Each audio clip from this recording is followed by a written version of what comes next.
कैसे हैं आप सभी? मुझे आशा है आप सभी अच्छे और प्रसन्न होंगे। चलिए आज हम पढ़ते हैं पाठ 16 समास। करते हैं इस पाठ की शुरुआत। चलिए, पिछले अध्याय में हमने सीखा कि किस प्रकार मूल शब्दों में विभिन्न शब्दांशों को जोड़कर नए शब्दों की रचना की गई है। इस अध्याय में शब्दों की रचना की जाती है। इस अध्याय में हम सीखेंगे कि किस प्रकार दो या दो से अधिक शब्दों को जोड़कर नए शब्दों का निर्माण किया जाता है। ठीक है बच्चों, निम्नलिखित शब्दों को ध्यान पूर्वक पढ़िए। पहला है माता, फिर है योजक चिन्ह पिता। तो कैसे लिखेंगे? माता और पिता। घुड़सवार पर लिखेंगे घोड़े पर सवार, तो बना घुड़सवार। विद्यालय, विद्या का आलय, तो उसे हम कहते हैं विद्यालय। दशानन, दस है आनंद जिसके, अर्थात रावण, जिसे हम कहते हैं दशानन। ठीक है बच्चों, चलिए पढ़ते हैं। समास का अर्थ है संक्षेप। सामासिक शब्दों के प्रयोग से भाषा में संक्षिप्तता, शैली में उत्कृष्टता और सटीकता आती है। उदाहरण के लिए राजा का पुत्र कहने के स्थान पर राजपुत्र कहना ज्यादा उपयुक्त होगा। ठीक है बच्चों, चलिए हम पढ़ते हैं समास को परिभाषा के माध्यम से। परस्पर संबंध रखने वाले दो या दो से अधिक पदों की मेल से नया शब्द बनाने की प्रक्रिया को समास कहते हैं। ठीक, समास की भेद। समास के निम्नलिखित 6 भेद होते हैं। नंबर 1, अव्ययी भाव समास, तत्पुरुष समास, कर्मधारय समास, द्विगु समास, बहुब्रीहि समास और अंत में है द्वंद्व समास। सबसे पहले हम पढ़ते हैं अव्ययी भाव समास किसे कहते हैं। ये पढ़ते हैं, जिस समास का पहला पद प्रधान या अव्यय होता है और समस्त पद भी अव्यय क्रिया विशेषण का कार्य करते हैं, उसे अव्ययी भाव समास कहते हैं। जैसे यथा संभव, जैसा संभव हो, अर्थात है ना। आमरण, आमरण का अर्थ क्या है? मरने तक।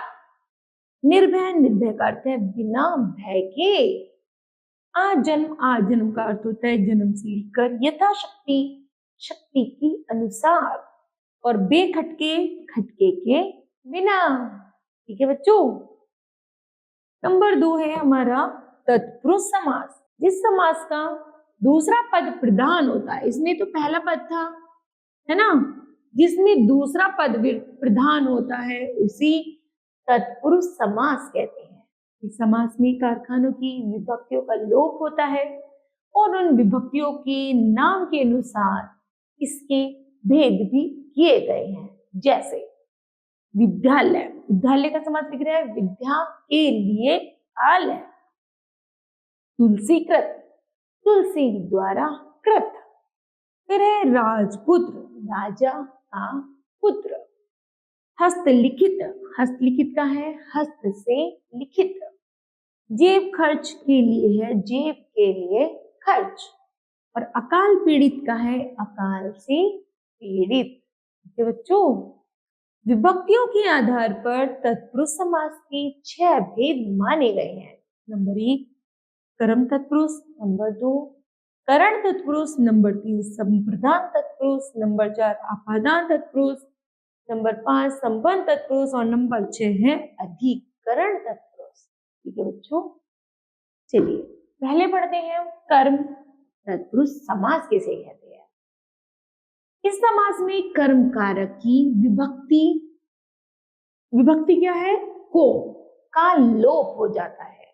लोप अर्थात गायब हो जाती है। जैसे धन प्राप्त, हमारे पास समास पद है धन प्राप्त। समास दिख रहा है कैसे? क्या? धन को प्राप्त, तो को हमने हटा दिया तो शब्द बना हमारे पास धन प्राप्त। उसी तरह है माखन चोर, अर्थात माखन को चुराने वाला, को हटा दिया तो क्या बना? माखन चोर। आगे है मरणासन, मरने को आसन, है ना, तो क्या बना? मरणासन। को हमने लोप कर दिया, हटा दिया। आगे है सर्वप्रिय, सबको प्रिय, तो को हटा दिया तो क्या बना? सर्वप्रिय। ठीक है। आगे है करण तत्पुरुष समास। इस समास में करण कारक की विभक्ति से या ये द्वारा का लोप हो जाता है। जैसे मन चाही, मन से चाही, तो से हटा देंगे हम इसमें से, तो बना करण तत्पुरुष समास। शोकग्रस्त से, तो से हटा दिया शोकग्रस्त। हस्त लिखित से, तो हस्त से लिखित। मन गढ़न, तो मन से गढ़ा हुआ, इसमें से हमने क्या हटा दिया, से हटा दिया, तो शब्द बन गया हमारा, समस्त पद बन गया। ठीक है, आगे है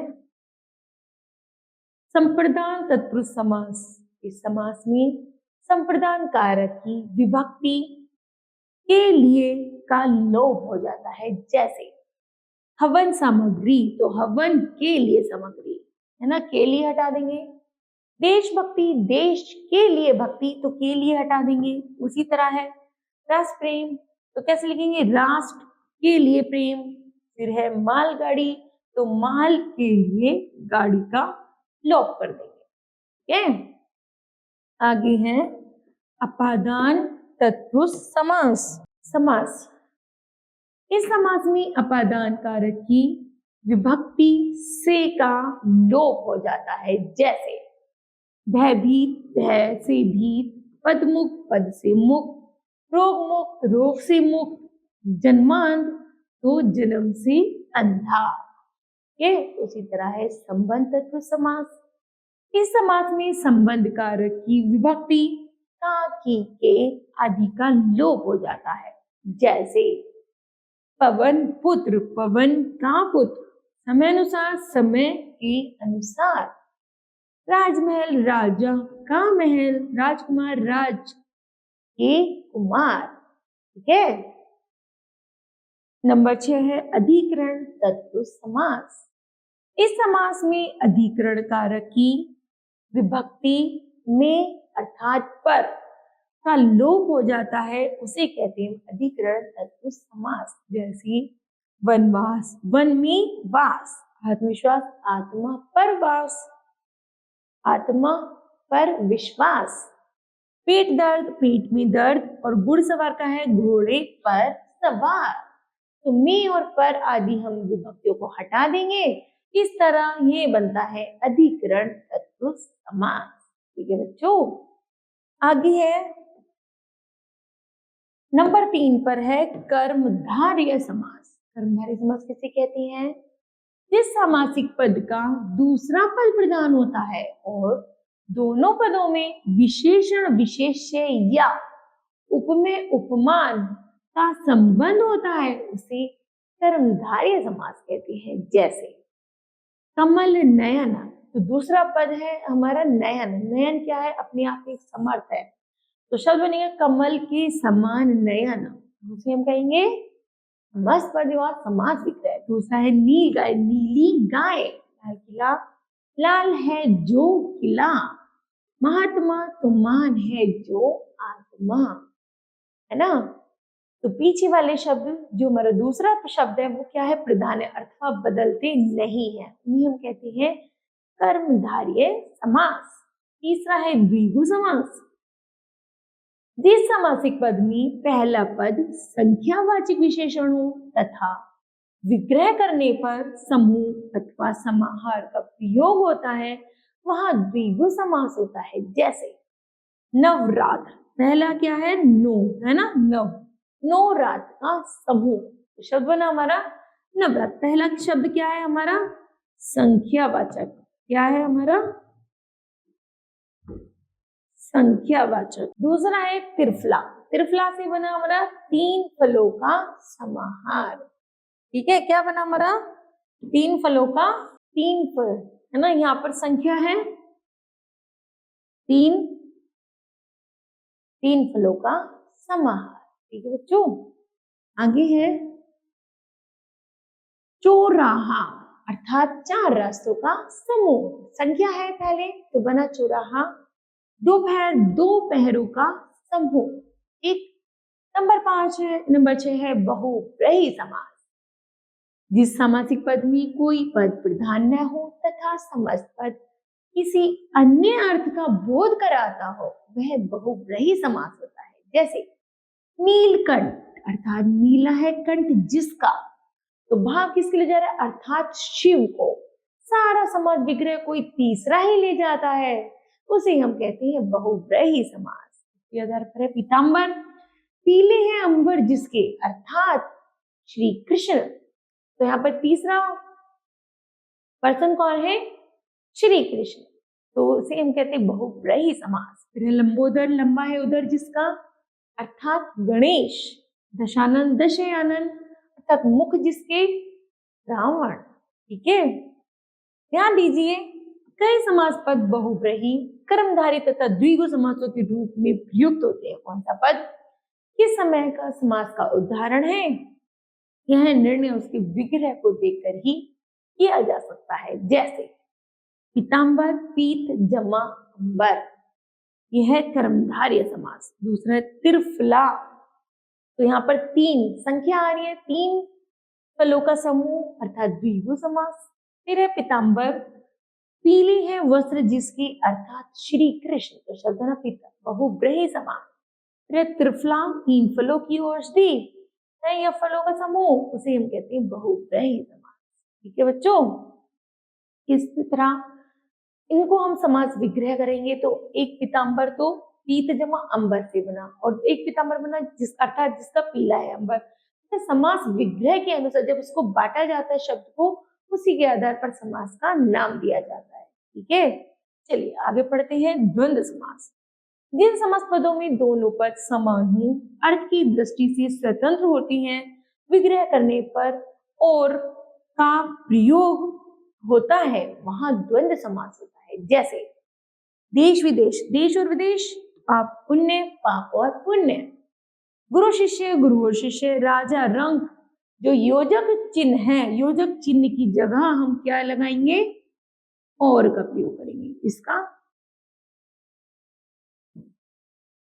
और का प्रयोग करेंगे। ठीक है, उसी तरह है आगे संधि और समास में अंतर। संधि है पहला, संधि में वर्णों का मेल होता है। समास कहते हैं समास में शब्दों का मेल होता है। संधि कहती है संधि में वर्णों के मेल से परिवर्तन होता है। समास कहता है समास में शब्दों के मेल से परिवर्तन होता है। संधि कहती है संधि में विभक्ति चिन्हों का प्रयोग नहीं होता। समास कहता है समास में विभक्ति चिन्हों का प्रयोग होता है। संधि कहती है विद्यालय बराबर विद्या जमा आलय। समास कहते हैं विद्यालय बराबर विद्या के लिए आलय, है ना। तो यहाँ पर समास का प्रयोग होता है। उसी तरह बताओ बच्चों, आपने आज इस पाठ से क्या सीखा। तो हमने सीखा 2 या 2 से अधिक पदों को मिलाकर सार्थक शब्द निर्माण की प्रक्रिया समास कहलाती है। समास के 6 भेद होते हैं, अव्ययी भाव, तत्पुरुष समास, कर्मधारय, द्विगु, बहुव्रीहि तथा द्वंद्व समास। तत्पुरुष समास के 6 भेद होते हैं, जैसे कर्म तत्पुरुष, करण तत्पुरुष, संप्रदान तत्पुरुष, अपादान तत्पुरुष, संबंध तत्पुरुष और अधिकरण तत्पुरुष समास। ये बच्चों, मुझे आशा है यह पाठ आपको समझ आया होगा। धन्यवाद।